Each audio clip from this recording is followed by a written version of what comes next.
I woke up with a start from a faint knock on the front door and stared into the darkness, confused. It was one of those starless winter nights when the darkness, becoming thick and palpable, envelopes the still sleepy consciousness, preventing logical thinking. No one in their right mind would get out from under a warm blanket into the cold apartment to find out who had come to the door at 3 in the morning. But for some reason, I got up. My fingers slowly moved along the wall in search of the light switch, but I couldn't find it, even though it seemed that I knew the layout of this small room by heart. So I walked to the front door in the dark and listened. For about a minute, there was complete silence. Not a sound came from the hallway. I had already thought that I had just dreamed the knock when suddenly 2 loud, insistent blows rang out, making me jump with surprise.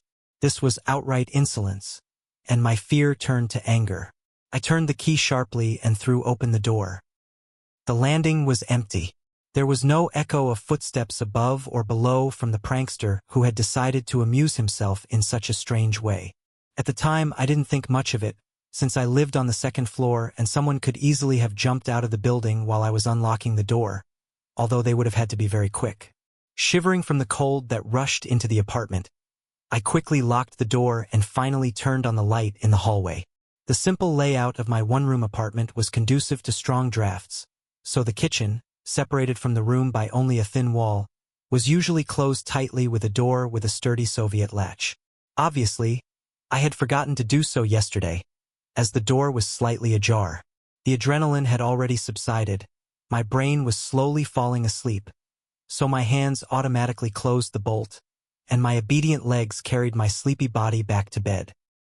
The night, cut by snowfall, continued to suck the light out of everything, and I instantly fell into a dreamless sleep. An hour or maybe just 5 minutes had passed since I lay down when something disturbed my hearing again. There was pitch darkness all around, and I sat up and listened. A second, then another, and suddenly there was a familiar knock, but not on the front door, but on the wall between the kitchen and the bedroom. It was almost palpable in the silence of the night. An icy wave ran through my body from head to toe. The knocking grew louder and faster, slowly but steadily moving along the wall toward the hallway. I knew for sure that I had locked the front door and that I was a very light sleeper, so no one could have entered the apartment without waking me. But the persistent knocking was real. Knock, knock, knock, closer and closer to the kitchen exit. Knock, knock, knock, echoing in time with my heart, which was ready to burst out of my chest. My mind tried to come up with a logical sequence of actions for such a situation, but the illogicality of what was happening turned my thoughts inside out. I remembered everything I had heard about ghosts, brownies, and other nocturnal visitors, and couldn't think of anything better than the old method my great-grandmother had told me about when she let me stay the night in her village house. She always said, "Grandson, if you hear noise in the hallway or loud clattering of dishes in the middle of the night, shout back at the noise with the last words you and your friends use when you're running around in the field, and shout loudly. I won't scold you for it." I couldn't think of any words, so I just took a deep breath and, frightened by my own hoarse voice, shouted, "Go to hell!"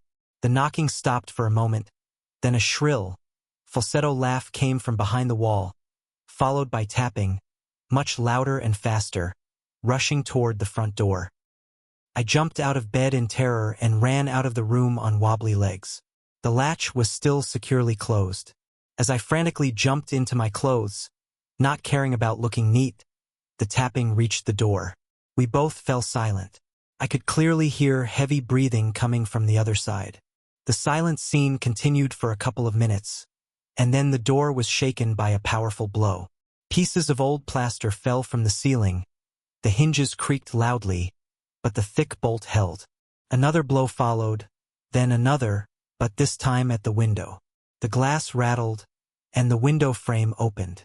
Completely losing my mind, I jumped out of the apartment and ran into the darkness of the empty streets, hearing only the chilling knock, knock, knock, echoing in the cold wind instead of my heavy footsteps. I spent the rest of the night wandering aimlessly around the neighborhood, warming myself in doorways and shying away from every shadow. I couldn't stay in one place for long. My subconscious, as if mocking me, picked up every little sound and transformed it into echoes of knocking, driving me away again and again. Soon the late December dawn broke, followed by sleepy dog walkers with their unusually alert pets. People began to gather at parking lots and bus stops, and the city came to life. All this ordinary, gray bustle brought me back to reality, and my nighttime fears receded. All that remained was a residue of my own stupid cowardice and a strong desire to sleep. Despite this, I had no desire to go back.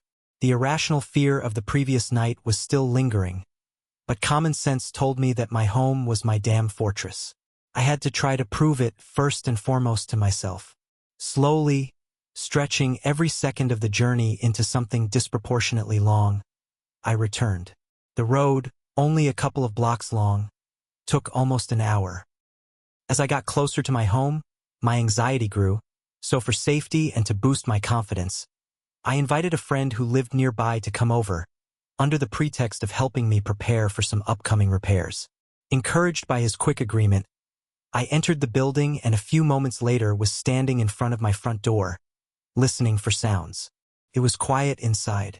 Not without some trepidation, I turned the key in the lock and went inside, quickly turning on the light. Everything looked exactly the same as when I had fled.